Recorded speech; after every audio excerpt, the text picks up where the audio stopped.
اعوذ باللہ من الشیطان الرجیم بسم اللہ الرحمن الرحیم لا الہ الا اللہ محمد رسول اللہ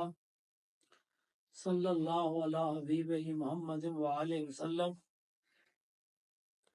صلی اللہ علیہ یا محمد نور من نور اللہ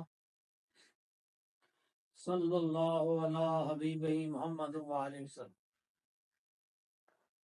اللہ تعالیٰ کے بے پایاں فضل و کرم، حضور نبی اکرم صلی اللہ علیہ وسلم کی نظر رحمت اور سیدنا محمود مصطفیٰ کے اندر کی نظر کی میاں کی بدولت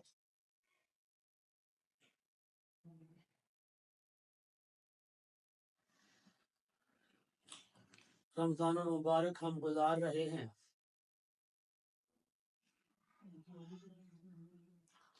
اور علم تصوف اور وجود تصوف پر گفتگو ہم کرتے رہے ہیں۔ آج اسی سلسلے کی آگے کڑی ہے۔ مولانا رومی علیہ رحمت نے ایک پیارے نبی صلی اللہ علیہ وسلم کی پیاری حدیث کی مختصر شرح فرمائی ہے،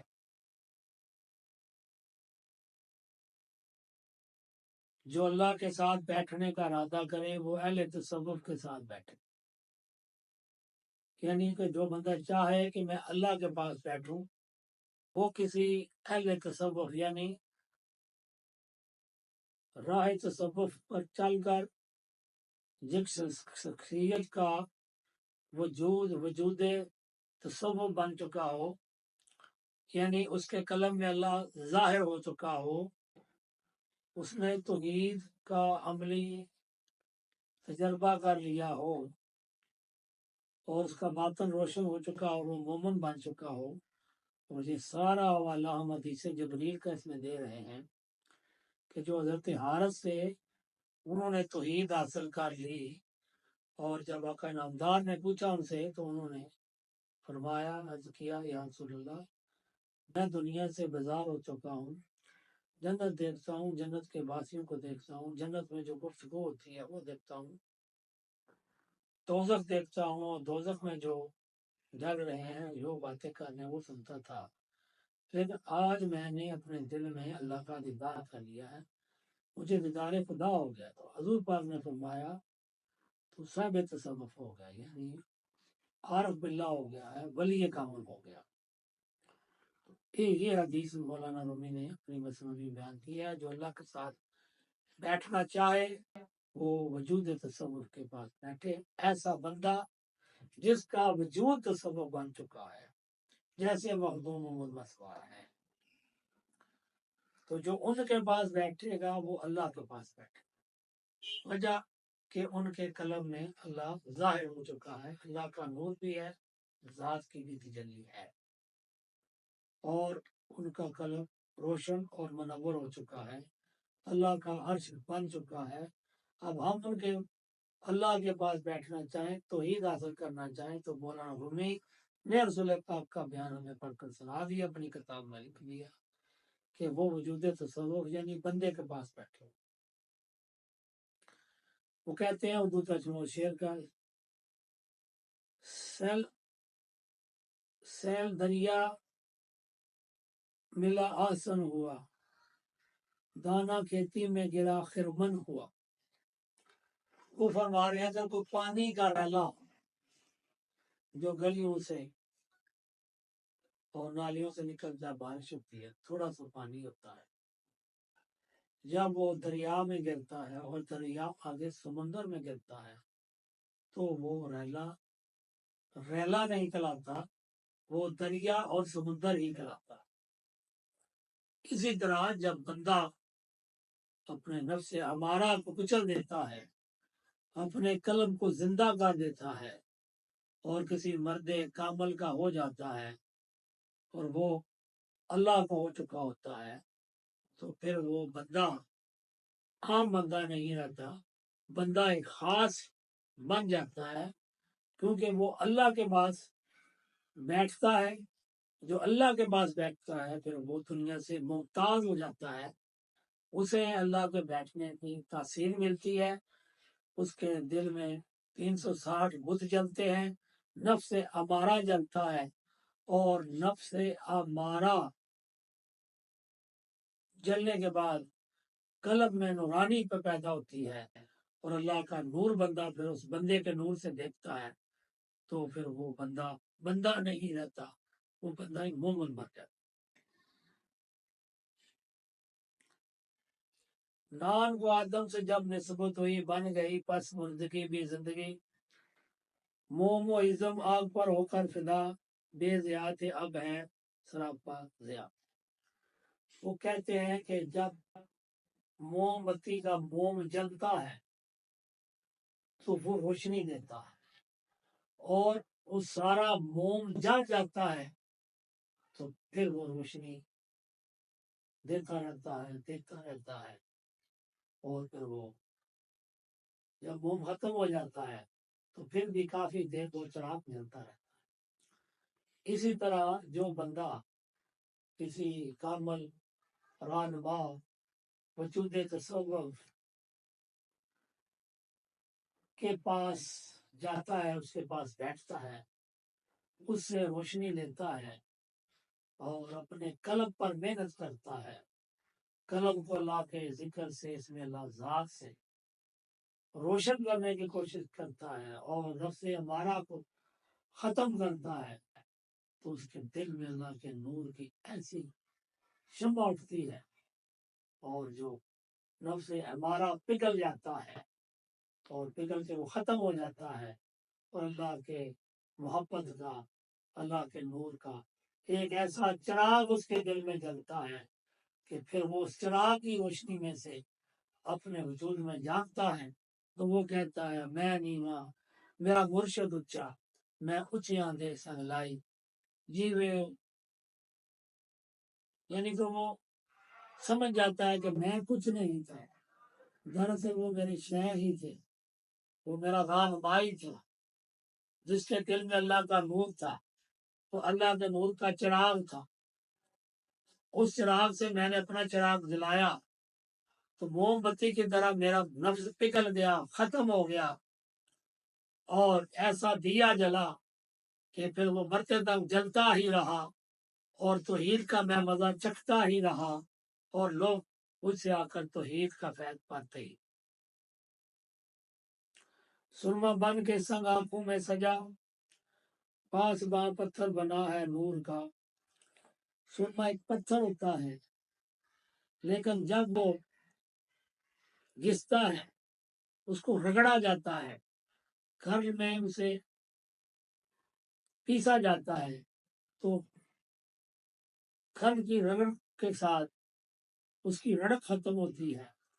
وہ ملائم ہوتا ہے، اور پھر کسی آنکھ کا، کسی امیر کبیر بندے کی آنکھ کا بھی وہ لگتا ہے، سجتا ہے، اور آنکھ کا نور بھی چلا گیا، اور موتیا وغیرہ تو کامل سرما موتیا اٹھا دیکھتا ہے، نظر تیز ہو جاتی ہے، لیکن اس سے پہلے وہ پتھر تھا، ریاضت کی گئی، اس پر محنت ہوئی، اسے کھل میں رگڑا گیا،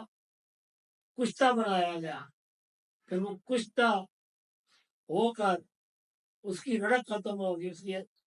اس کی چمک ختم ہوگی، اور وہ آنکھوں میں لگا، وہ آنکھوں کی چمک۔ تو یہی ہوتا ہے کہ جب بندے میں نفس امارہ ہوتا ہے، تو اس لیے حضور پاک نے فرمایا تو اللہ کے پاس جا کر بیٹھ، تو اللہ کے پاس بیٹھنا کس کے پاس ہے؟ اہل تصوف، وجود تصوف، اولیاء، قلندران، ان کے پاس جو بیٹھتا ہے اور پھر ان کی صحبت میں اور میت میں رہتا ہے، تو پھر وہ شیخ کابل اس کو ریاضت دیتا ہے، کلمہ طیبہ پڑھنے کے لیے دیا جاتا ہے، اس میں اللہ ذات کا مراقبہ بتایا جاتا ہے، اس میں اعظم اللہ کے ناموں میں سے کوئی اسم دیا جاتا ہے، اور مراقبہ نور کرایا جاتا ہے، اور پھر وہ محبت شیخ کرتا ہے، ادب شیخ، صبر شیخ، امر وفا، یعنی وہ ساری شرائط جو حضرت حسن رضی اللہ تعالیٰ نے رسول کریم صلی اللہ علیہ وسلم کی ذات کے ساتھ پوری کی، وہ نائب رسول کے ساتھ کرتا ہے، تو مرشد اس کے نفس کو رگڑا دیتا ہے، ریاضت دیتا ہے، اللہ کے نام کا ذکر دیتا ہے، اعتکاف کراتا ہے، چلا کشی کراتا ہے، رات کو شب بیداری کرواتا ہے، آہوزاری ہوتی ہے، اور نفس ہمارا کو شیخ کامل کی نظر سے، اس کے عطا کردہ ذکر سے، اس میں اللہ ذات کے تصور سے، مراقبہ نور سے، جب بندہ اپنے نفس کو کچل دیتا ہے، رگڑ دیتا ہے، اپنے وجود کو بھی ختم کر دیتا ہے، تو پھر وہ عاشق بنتا ہے صحابہ کا، پھر اہل بیت کا، پھر مولا علی کرم اللہ وجہو کا، اور پھر وہ اللہ کا دیدار پاتا ہے اپنے مرشد کے تصور میں، اور قلب میں اللہ کا دیدار پانے کے بعد وہ وجود تصور بن جاتا ہے، توحیدی بن جاتا ہے، اس کے دل میں اللہ کی محبت کا، اللہ کے عشق کا چراغ جل اٹھتا ہے، اور وہ چراغ سے روشنی اتنی پھیلتی ہے کہ پورے دل کا اندھیرا چھٹ جاتا ہے، اور اللہ اس کے قلب میں سما جاتا ہے، اور جب اللہ سما جاتا ہے تو اس کا وجود تصوف ہو جاتا ہے، نورانی وجود ہو جاتا ہے، نورانی قلب ہو جاتا ہے، پھر وہ کیونکہ اس بندے کے قلب میں اللہ موجود ہوتا ہے، جب اس کے پاس ہم بیٹھتے ہیں تو وہ اللہ کے پاس بیٹھتے ہیں۔ تو یہ حضور پاک نے فرمایا کہ ولی کامل کلندر کے پاس بیٹھنا اللہ کے پاس بیٹھنا ہے، اور حضور پاک نے خود کعبۃ اللہ کو طواف کرتے ہوئے ایک حدیث موجود ہے، خطاب فرمایا رات کو کہ کعبہ بے شک تو اللہ کا گھر ہے، تیری بار اللہ کی بارگاہ میں بڑی مقبولیت ہے، لیکن اے کعبہ تو یاد ہے اللہ کے ہاں میرے ولی کی، میرے کلندر کا مقام تجھ سے زیادہ ہے، کیونکہ تجھ میں کعبہ نہیں ہے، خدا ظاہر نہیں ہوا، میرے ولی کے دل میں وہ خدا ظاہر ہوتا ہے، جس طرح میرے دل میں ظاہر ہے قلب المومن وحش اللہ تعالیٰ، فرمایا میرے دل میں بھی اللہ ظاہر ہے، میرے سے آگے جو میرے غار حرا کے راستے پر چلیں گے، طریقہ کلندری اپنائیں گے، ان کا قلب بھی نورانی ہوگا، وجدانی ہوگا، تو خدا ظاہر ہوگا، جو لوگ ان کے پاس بیٹھیں گے وہ اللہ کے پاس بیٹھیں گے، اور وہاں اسے اللہ کو دیکھنے کی خواہش پیدا ہوگی، وہ بندے انہیں مرید بنائیں گے، انہیں کلمہ طیبہ کا نفس دم مفس دم اللہ کے نام کے اذکار گائیں گے، چلا کشی کرائیں گے، مراقبات کرائیں گے، ذکر فکر مراقبہ محاسبہ میں وہ ایکسپرٹ ہوگا، جب اللہ کا دیدار اپنے قلب میں کرے گا تو ساتھ ہی رسول پاک کا بھی دیدار ہوگا، جیسے شاعر نے کہا دل میں ہے تصویر یار، ذرا گردن جھکائی تو دیکھ لیا، تو سب سے پہلے اللہ کے پاس بیٹھنا ہے، اللہ کے ولی کے پاس بیٹھنا، اللہ کے یہ حضور پاک فرما رہے ہیں، اور مولانا رومی جو اپنی مثنوی حدیث کی شرح پر بندہ ایک مردہ دل ہوتا ہے، جب زندہ دل مرشد کے پاس بیٹھتا ہے تو اس کا دل زندہ ہو جاتا ہے، وہ دل میں روشنی پاتا ہے، اور خود بھی اپنے نفس کو پہچانتا ہے، اور یہ ہے جس نے اپنے نفس کو پہچان لیا، جس نے اپنے آپ کو پہچان لیا، اپنی ذات کو پہچان لیا، اس نے خدا کی پہچان۔ اور وہ کہتے ہیں مولا رومی کے بندے کو جو سب سے بڑی رکاوٹ ہے اس کی شہرت ہے کہ نام کی مشہوری ہو، میرا نام و نشان ہو، لیکن جو مرشد کی بارگاہ میں نام و نشان مٹا دیتا ہے تو مخدوم کی مسور ہوتے ہیں، نام و نشان کو کاری طالب نام پاتا ہے، جیسے اقبال نے کہا مٹا دو اپنی ہستی اگر کوئی مرتبہ چاہیے، دانا ہاتھ میں مل کر گلو گلزار ہوتا ہے، تو یہ اپنی ذات کی نفی کرنی ہے، اور ترک لذات کرنی ہے، نفسانی خواہشات کو اللہ کے نام کے ذکر کے ساتھ اور مخدوم محمود مسوار کے تصور کے ساتھ ختم کرنا ہے، دل کو روشن کرنا ہے، مومن بننا ہے، تو عید حاصل کرنی ہے، پھر ساری کائنات مومن کی میراث ہو جاتی ہے۔ اس لیے مخدوم پھر مسوار فرماتے ہیں خود کی نفی کر لو، اسبات میں خدا ہوگا، بزم لا مکاں ہوں گی، راہبر محمد مصطفیٰ ہوں گے، کھلیں گی دل کی آنکھ خدا جلوہ نما۔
اب سے دم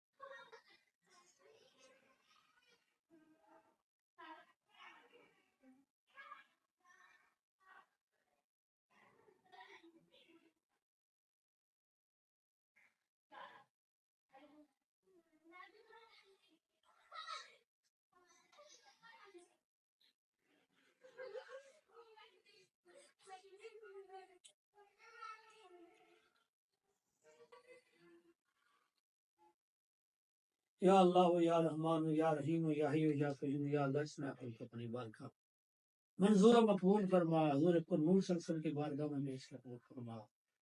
تمام اصحاب کبار بیت اطہار جناب رسول پاک صلی اللہ علیہ وسلم کے خلیفہ سیدنا علی شیر خدا کرم اللہ وجہہ میں سب خاتون جنت سلام اللہ علیہ کی بارگاہ میں پیش کیا، بارہ امام 1472 شہدائے کربلا سیدنا عبدالقادر جیلانی شاہ باز علام غانی سیدنا داتا قائم بخش علی گئی خواجہ معین الدین چشتی اجمیری کی بارگاہ میں پیش کیا، شیخ حمزہ مخدوم محبوب بابا دو شاہ کی بارگاہ میں پیش کیا، سیدنا بابا جی رسول شاہ کی رحمۃ اللہ علیہ کی بارگاہ جملہ خواتین ناظرین کے جو لوگ مدفون ہیں دفنوں کے نیک حاجات کی اظہار کی نیک حاجات کی فرما، جادو جنتر منتر سے نجات عطا فرما اور صحیح معنوں میں سب کو شفائے کلی عطا فرما، توحید عطا فرما، مخدوم و نسبہ کی تعلیمات پر عمل کرنے کی توفیق عطا فرما۔